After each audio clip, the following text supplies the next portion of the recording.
Here we go. On your left and on your right. Welcome to Ms. Mojo, and today we're looking at the most emotional reveals from the documentary I Am Celine Dion. I thought you were going to ask me a very easy question, and that's not an easy question for me to answer. Early signs of SPS. It was only a couple of years ago that the public learned Celine Dion was living with stiff person syndrome, or SPS, an autoimmune neurological disorder that's estimated to affect 1 in a million people according to the National Institute of Health. Despite only recently opening up about her rare diagnosis, Dion had been experiencing symptoms nearly 17 years earlier. I woke up one morning and I had my breakfast, and after having my breakfast, my voice started to go up.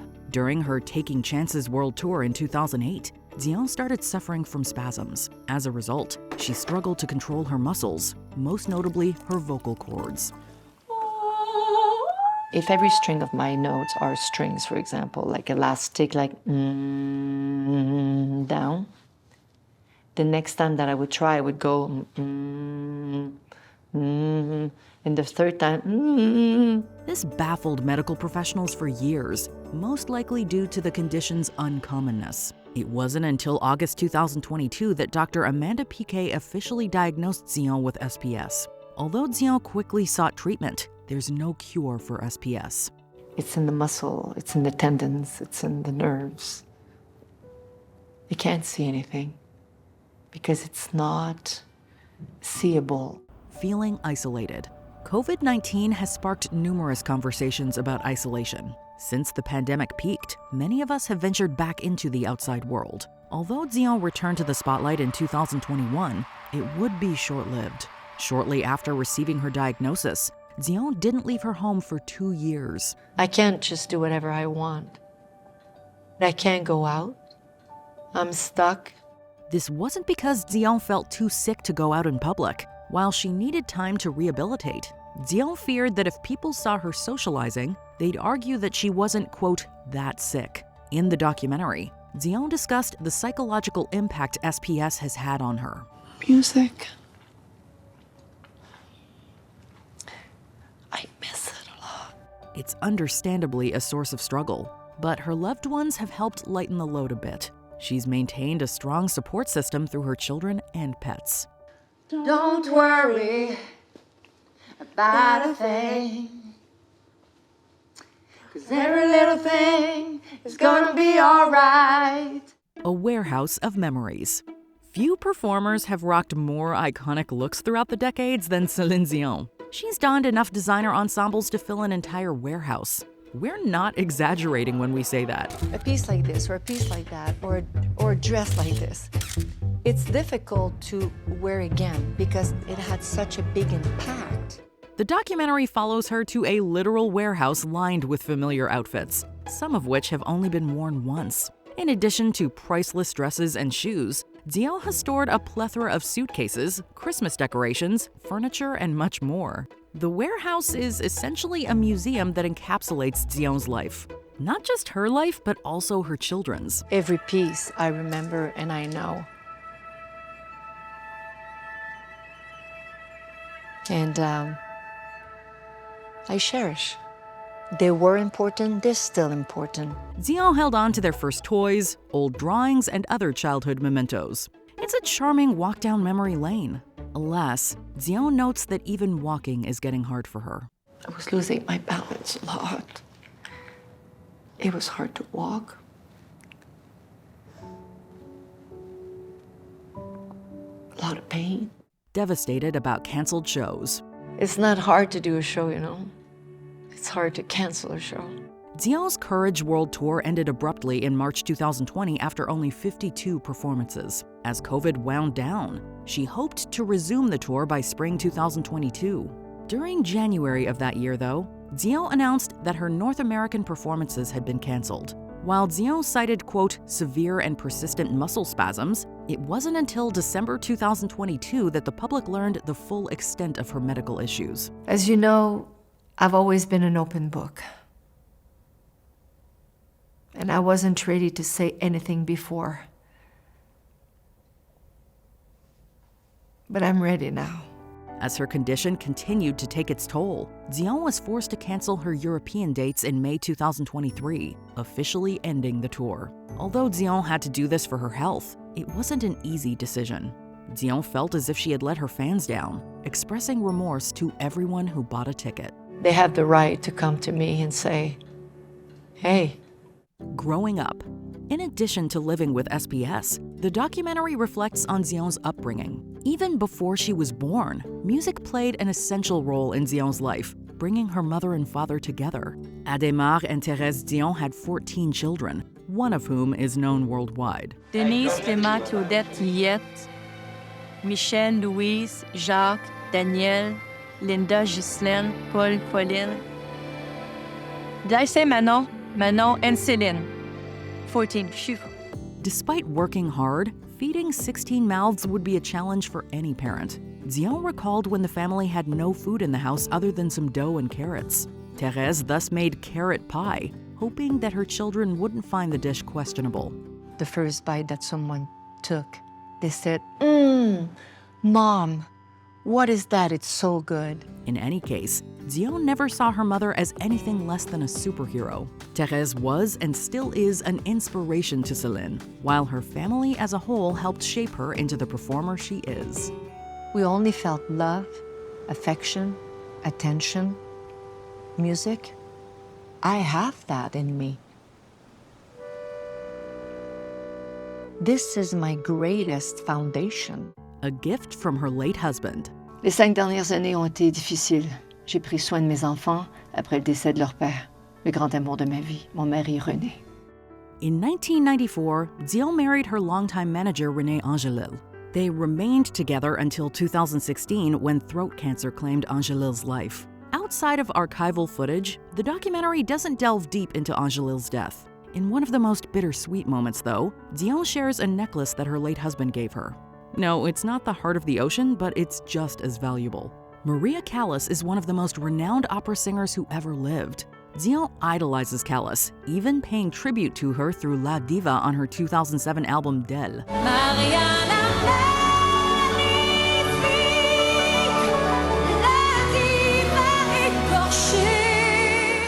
Angelil gifted Dion a necklace that once belonged to Callas. This is much more than a piece of jewelry to Dion. It's a symbol of strength that Dion hopes rubs off on her. I think she will. I think she will. Too ill to perform, Dion attempted to hide her declining health, sometimes having the audience sing lyrics to give her voice a rest. She would also tap on her mic, making it seem as if technological issues were to blame. I did what my mom said. I didn't flinch. And there's also moments where we had to stop the show. Dion was heavily medicated during this period, at one point taking 90 milligrams of Valium daily. She acknowledged this was a dangerous amount that could have ended her life. Nevertheless, Dion felt she couldn't walk, talk, or perform other basic functions without medication. 1 more pill, 2 more pills, 5 more pills. Too many pills. Even then, Dion lacked the adrenaline needed to get her through performances. Dion did everything in her power to uphold the saying, "the show must go on." For the show to go on, though, Dion eventually had no choice but to step away from the spotlight. I'm like the dream is about to come true again for me tonight. I love it so much. But then I feel a spasm and my voice goes up. The medicine was burned out. It was gone. Coming forward about condition.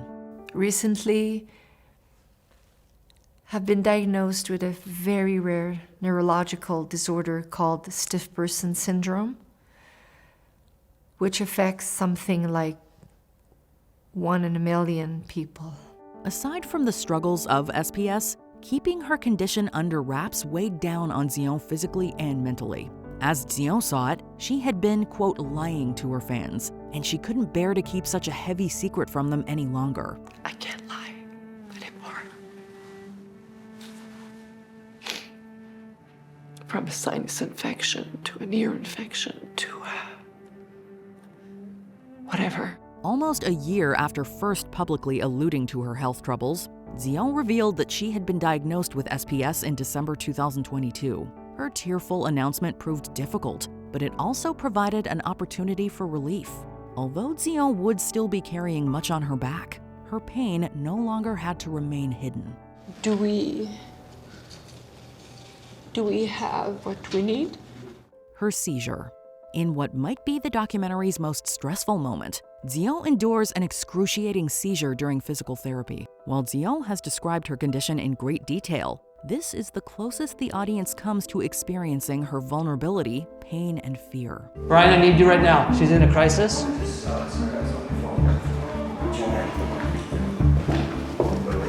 Just give me the meds, please.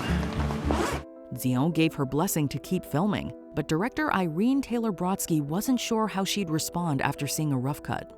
Zion reportedly told her, quote, "Don't cut down that scene." Do you want us to take the cameras out right now? Are you okay?